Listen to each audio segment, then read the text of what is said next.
నుంచి అందరూ భక్తులుగా బ్రహ్మాండంగా ఉన్నారు. తర్వాత అదేవిధంగా జగన్మోహన్ రెడ్డి గారు వైఎస్ఆర్సీపీ పెడితే ఆ వైఎస్ఆర్సీపీ పార్టీ ఏర్పడతా బ్రహ్మాండంగా మండలం నడిచింది. రవికాంత్ రెడ్డి గారి ఆధ్వర్యంలో నేపథ్యంలో మీరందరూ కూడా నేతృత్వంలో మీరందరూ కూడా నడిచి బ్రహ్మాండంగా చేశారు.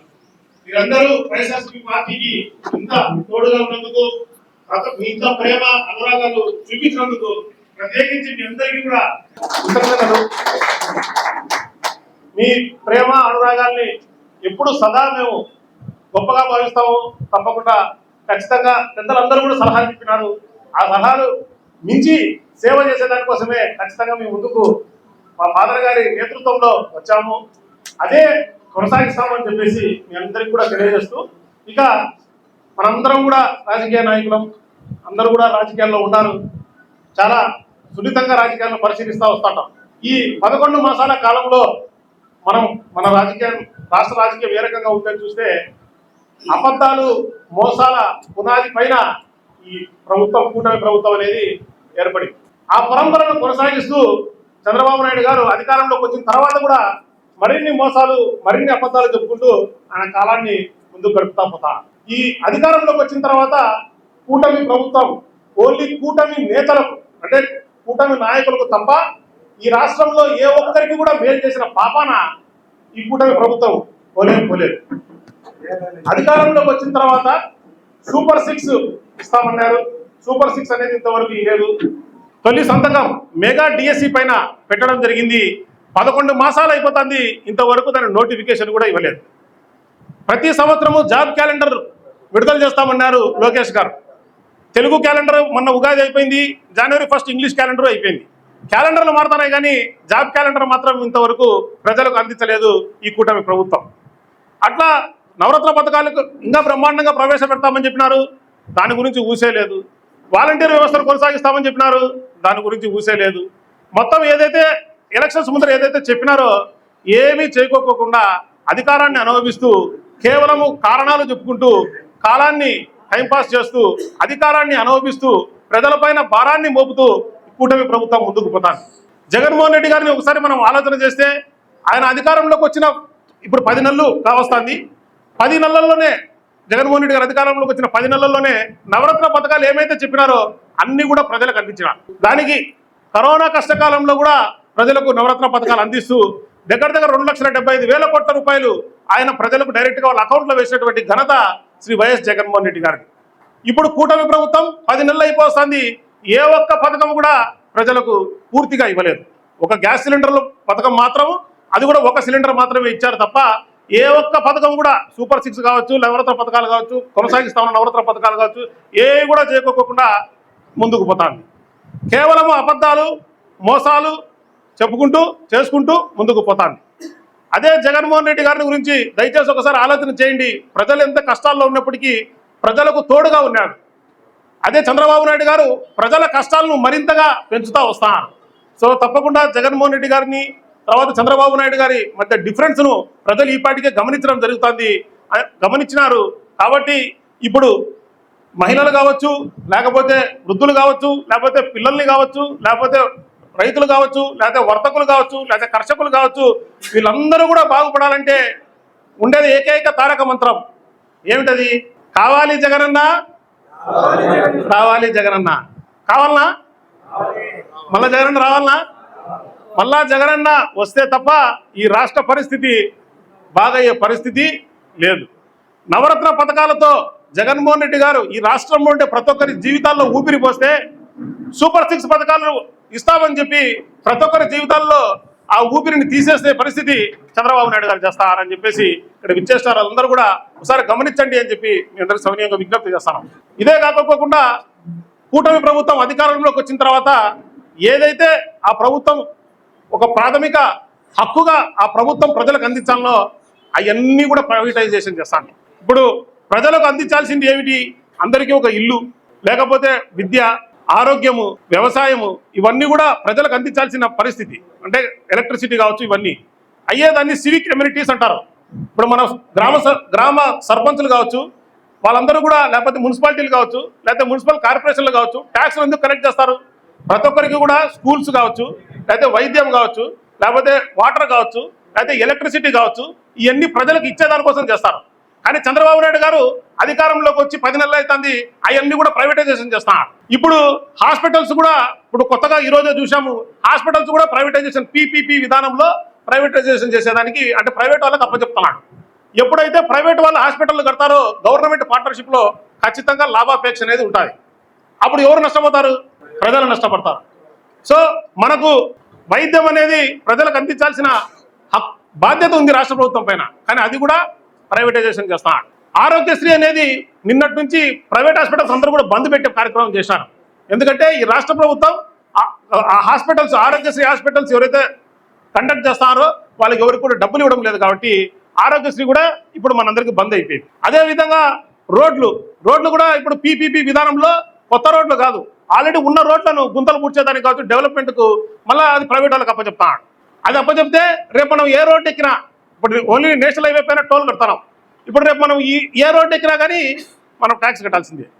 సో ఇంకా రోడ్లు కూడా ప్రైవేటైజేషన్ చేస్తున్నాడు. అట్లా ఇంకా ప్రతి ఒక్కటి, ఇంకా ఇప్పుడు మెడికల్ కాలేజ్, గవర్నమెంట్ మెడికల్ కాలేజీను ప్రైవేటైజేషన్ చేస్తున్నాడు.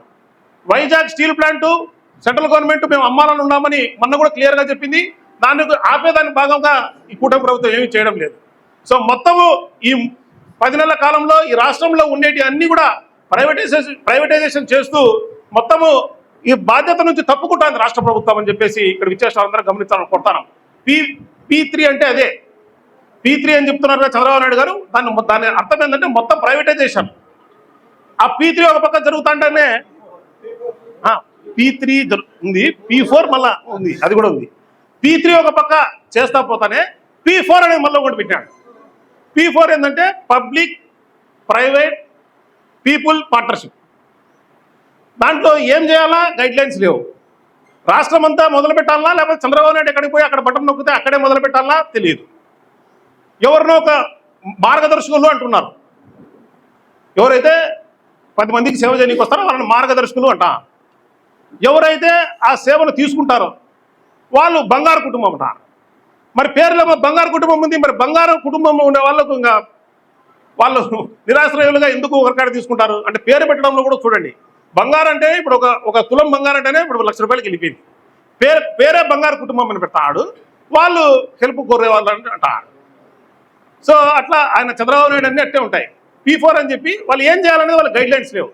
వాళ్ళు ఇల్లులు నిర్మియాలనా, బాత్రూములు కట్టాలనా, లేకపోతే వాళ్ళు పిల్లలు స్కూళ్ళు చదివించాలనా, లేకపోతే వాళ్ళకి వైద్యం అందించాలనా, లేకపోతే వాళ్ళ ఊళ్ళో నీళ్ళు ఇవ్వాలనా, ఏమి ఇవ్వాలో ఏమీ చెప్పలేదు. ఇవన్నీ ఎవరు చేయాలా? ఇవన్నీ రాష్ట్ర ప్రభుత్వమే చేయాలా. అంటే ఇల్లు ప్రతి ఒక్క పేదవాడికి ఒక ఇల్లు ఇవ్వాలా, వాళ్ళకి వైద్యం చూసుకోవాలా, వాళ్ళ పిల్లలకు చదువు చూసుకోవాలా, ఆ ఊర్లో రోడ్లు వేయాలా. ఈ బాధ్యత ఎవరిది? రాష్ట్ర ప్రభుత్వాన్ని. ఆ బాధ్యత నుంచి విస్మరిస్తూ ఇప్పుడు P4 అని కొత్తగా చెప్పి ప్రజలను ప్రైవేట్ వాళ్ళకు అప్పచెప్తాడు. అది చంద్రబాబు నాయుడు చేస్తాండే. మెయిన్గా రాష్ట్ర ప్రభుత్వం సివిక్ కమ్యూనిటీస్ అంటే పౌర సౌకర్యాలన్నీ కల్పించిన తర్వాత ఇంకా ఆ ఊరికి ఏదైనా కొద ఉంటే, ఏదైనా వాటర్ ప్లాంట్ లేదు, లేదా బస్ షెల్టర్ లేదు, లేకపోతే ఇక్కడ ఏదన్నా కానీ ఏదైనా ఫ్లోరింగ్తో ఇబ్బంది పడతారు, అట్లాంటి ఏమన్నా ఫ్లోరింగ్ క్లీనింగ్ ప్లాంట్లో లేదా అట్లాంటి ఏమన్నా ప్రైవేట్ వాళ్ళతో చేయించుకోవాలా, లేకపోతే ఏదైనా ఫ్యాక్టరీలు పెట్టించి ఉద్యోగం ఇవ్వండి అని చెప్పి అట్లా ఏదైనా చేయించుకోవాలి. కానీ ఇంకా గవర్నమెంట్ చేయాల్సిన పనులన్నీ కూడా P3 అని P4 అని అప్పచెప్తా పోతా. అంటే ఈ కూటమి ప్రభుత్వానికి అధికారంలోకి వచ్చిన తర్వాత వాళ్ళు ఏం చేయాలా అనే దానిపైన ఏమీ క్లారిటీ లేదు. ఎందుకు క్లారిటీ లేదంటే జగన్మోహన్ రెడ్డి గారు ఏదైతే చేస్తామని చెప్పినారో అవన్నిటికీ 4 ఎక్కువ ఇస్తామని చెప్పినాడు. ఇప్పుడు ఏ పథకం తీసుకున్నా, ప్రజలకు ఏ పథకం అందించాలన్నా 10,000 కోట్ల మినిమం ఖర్చు పెట్టాలి. అంత డబ్బు, అంత ఆదాయం ఒక నెలలో ఈ రాష్ట్ర ప్రభుత్వానికి లేదు. జీతాలు ఇచ్చి, గవర్నమెంట్ పెన్షన్లు ఇచ్చి, గవర్నమెంట్ ఖర్చులన్నీ పెట్టిన తర్వాత ఒక 5,000 కోట్లు 7,000 కోట్లు ఒకేసారి ఇచ్చే పరిస్థితి లేదు. సో లాస్ట్కు ఏది చేయడం లేదు రాష్ట్ర ప్రభుత్వం.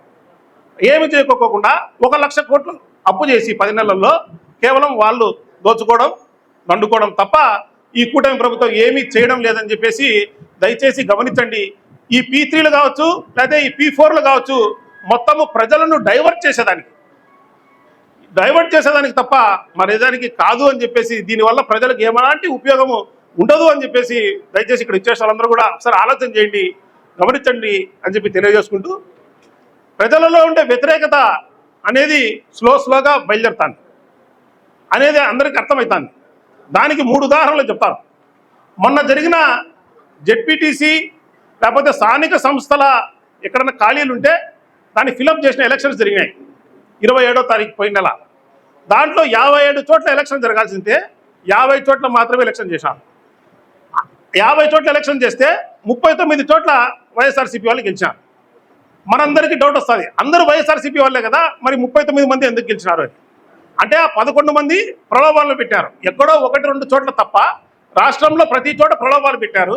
7 చోట్ల ఇంకా ఎలక్షన్ జరపలే. ఎందుకు ఎలక్షన్ జరపలే అంటే అక్కడ కూడా టీడీపీ వాళ్ళు ఎక్కి దాంట్లో కూర్చోవాలా ఆ పోస్టులో అని చెప్పేసి చేయలే. కానీ ఎక్కడన్నా కానీ ఇది ఎందుకు చెప్తాను ఉదాహరణ అంటే, ఎక్కడన్నా కానీ ఒక నాయకుడు కార్యకర్తలకు కావచ్చు లేకపోతే కింద ఉండే వారికి భరోసా ఇస్తారు.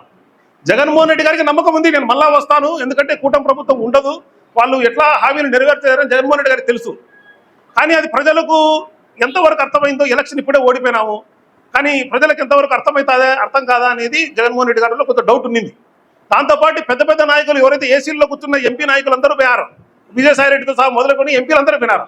కానీ పార్టీని అంటి పెట్టుకుని ఉన్న వాళ్ళు ఎవరు? గ్రౌండ్ స్థాయిలో ఉండే ఎంపీటీసీలు కార్యకర్తలు, వాళ్ళు పార్టీకి నిలబెడితే వాళ్ళ అండగా నిలుస్తున్నారు. అది మొన్న జరిగిన 27వ తారీఖు జరిగిన ఎలక్షన్స్ లో క్లియర్ గా అర్థమైంది. అంటే వాళ్ళు కూడా జగన్మోహన్ రెడ్డి గారి పైన నమ్మకం అందరికీ ఉంది. అయితే ఎంపీటీసీలు జెడ్పీటీసీలు సర్పంచులు ఉప సర్పంచులు వీళ్ళు ఏంటంటే గ్రౌండ్ స్థాయిలో తిరుగుతూ ఉంటారు. వాళ్ళకు క్లియర్ గా అర్థమైపోతుంది కూటమి ప్రభుత్వం పైన వ్యతిరేకత ఉంది, జగన్మోహన్ రెడ్డి పైన అభిమానం ఉంది, but at the same time ground లో కూటమి పైన వ్యతిరేకత ఉందని తెలుసుకొని అందుకోసం అందరూ కూడా ఎక్కడో 1-2 చోట్ల ప్రలోభాలు పెట్టిన చోట తప్పని పరిస్థితులు వెళ్ళిపోయారు. కానీ మెజారిటీ చోట జగన్మోహన్ రెడ్డి గారితోనే వాళ్ళందరూ ఉన్నారు కాబట్టి జగన్మోహన్ రెడ్డి గారికి వాళ్ళు ధైర్యం ఇచ్చినారు.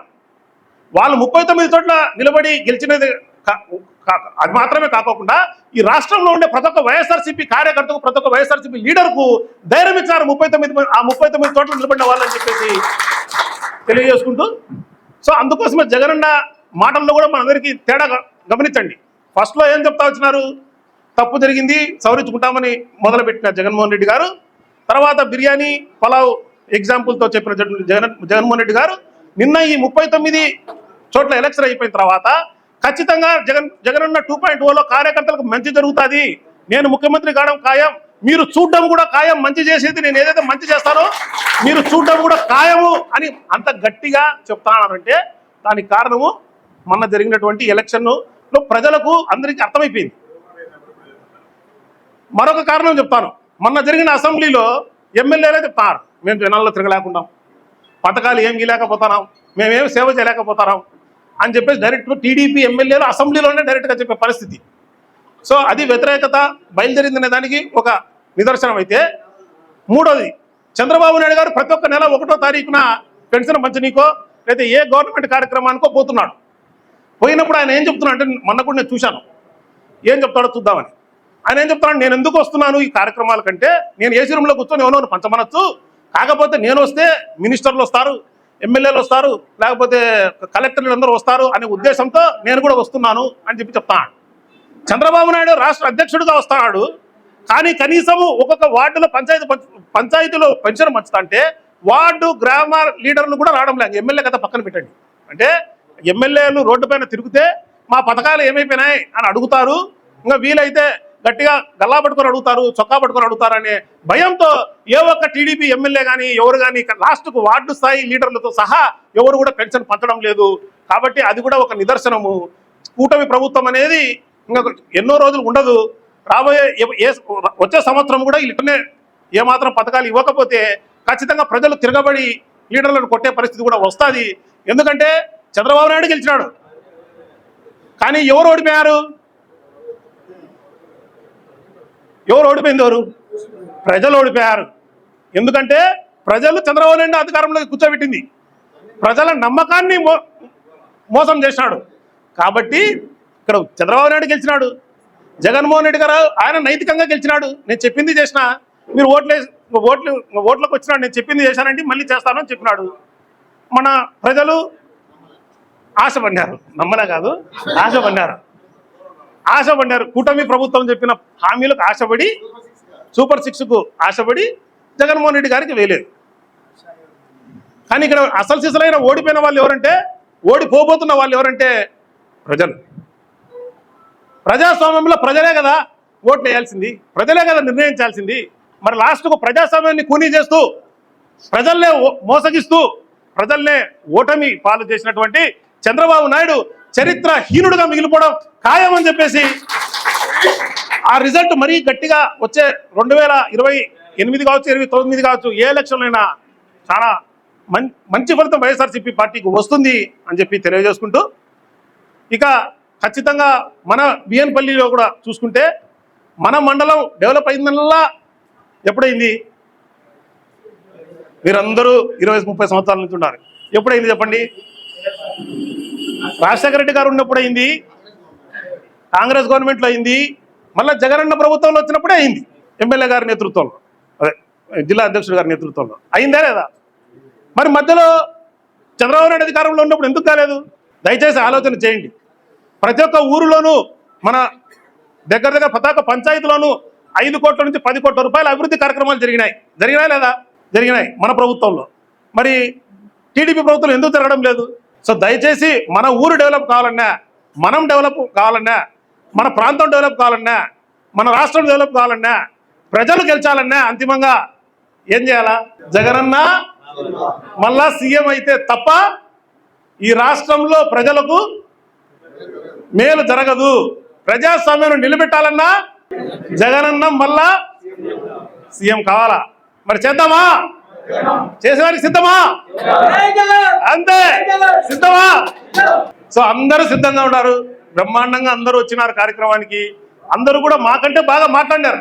ముందు మాట్లాడిన వాళ్ళు కూడా ఖచ్చితంగా ఎంతో వాళ్ళలో పార్టీ అనేది మంచి చేయాలా, పార్టీకి మంచి చేయాలనే కృతజ్ఞతతో లేకపోతే వాళ్ళ భావనతో అందరూ మాట్లాడినారు. అందరికీ ధన్యవాదాలు. ఈ కార్యక్రమంలో పాల్గొన్న ప్రతి ఒక్కరు కూడా పేరు పేరున నమస్కారాలు, ధన్యవాదాలు. Thank you.